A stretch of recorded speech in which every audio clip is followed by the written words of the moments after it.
So, right now we're looking at Goku Super Saiyan 4 from the Ultimate Collection series. This guy is from the second half of the Ultimate Collection series with Shenron parts. This is one of my favorite figures from the series, is because this is one of my only GT figures, and I've always liked the design of Goku Super Saiyan in the GT form. The Goku Super Saiyan from the GT form has got the whole fur thing that's gotten here, the whole black hair aesthetic again, which I kind of liked over the whole Dragon Ball Super's Goku Super Saiyan God.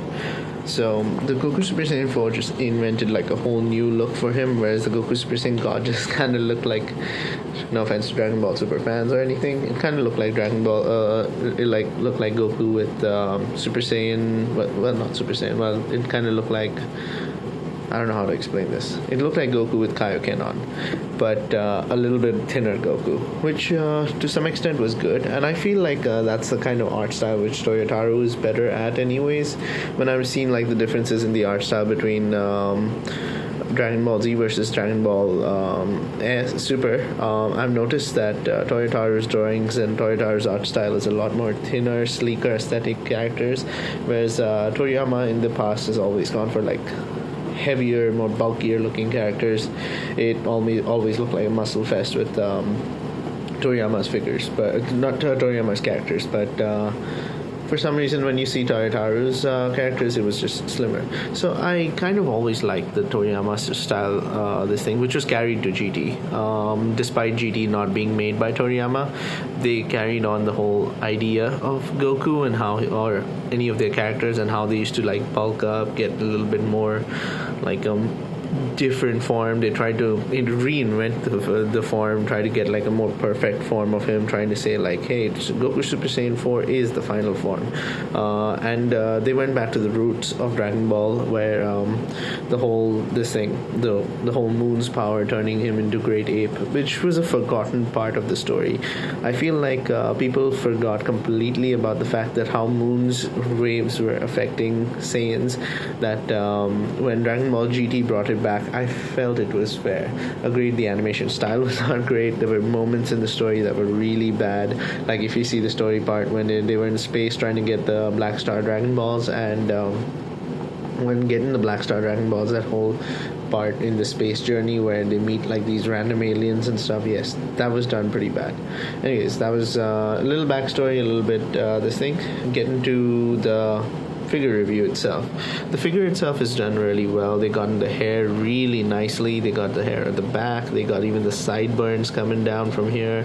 They got the back hair coming to the front. The head is done really nice. I feel like the head is a little propped up from the neck. If you see, that is one detail I didn't quite like as much, but yeah, they got this overall look really well. If you see the fur on this thing is done well. You get to see each piece of fur, and it's got that rough feel to it. The figure itself is done really well. The joints are done nice here, and the joints for some reason feel sturdier on this than the others. And of course, one of the biggest highlights is the tail. The tail is movable, not completely, but the tail joint is movable, and it hasn't broken or come off yet. I have been very careful with this figure, so but other than that, the figure has gotten very good detail, other than the fact that it doesn't have too many joints.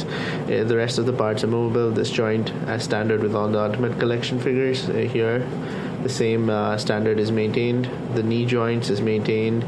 No foot joints. The arm joints are there as done before. Head is still movable, and overall all of them is movable. I still feel a little anxious with the neck joint, is because in the past I've not had a great time with the neck joint with the Ultimate Figure Collection. I have so far, I think, broken the figure necks for Gohan. I have broken it for Trunks Super Saiyan. I have broken it for Vegito, and I have broken it for even Kid Buu. So it really doesn't inspire too much confidence to know that the figureheads are breaking so easily.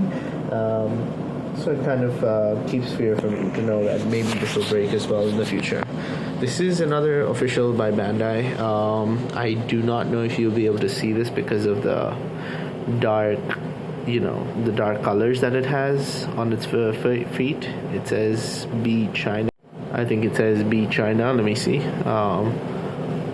It's not focusing on it. Yeah, it won't focus on it for some reason.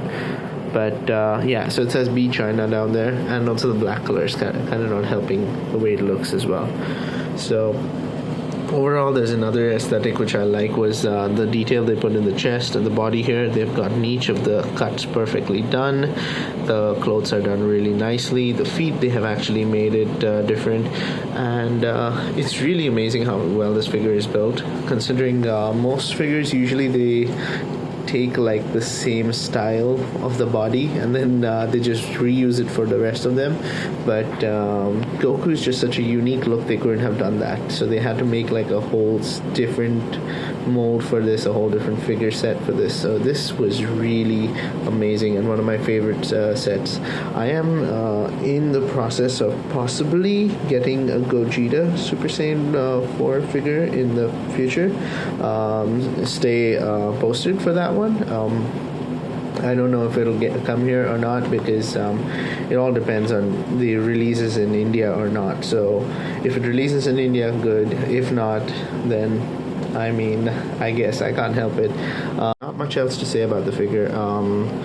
The wrists have got nice bands over here. The other side of the wrist has got really nice bands over here, and overall really well detailed. It's got a nice waistband here which is done nicely, and if you look really closely you can see the eyes also have the eyeliner thing, the yellowish color look, which is really nice. Another thing that would be noticeable is they did keep focus on height when they were making this figurine. When the problem with this figure set is that most of their figures, they haven't kept consistent with height, but within the same set they have tried their best to keep proportions.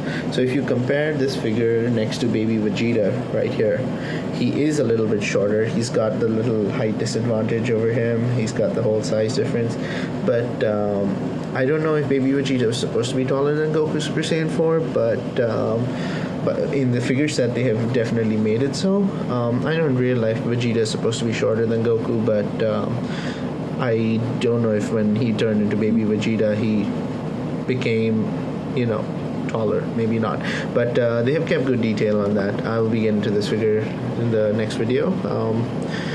For now, let's go back to focusing on Goku.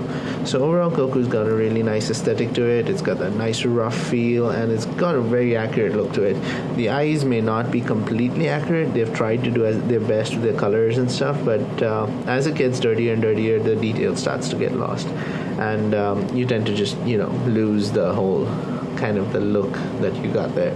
But other than that, the rest of the body's maintained pretty well. The body does not fade, the color does not chip off on this, and neither does it smooth out. It's still got that same rough feel as when I bought it, including the tail. If you see, the tail itself has also the rough aesthetic on it, which is really nice as well.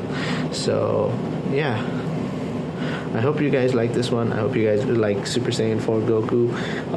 If you like it, hit the thumbs up button, subscribe, and I'll keep bringing you guys more. If you don't like it, dislike it.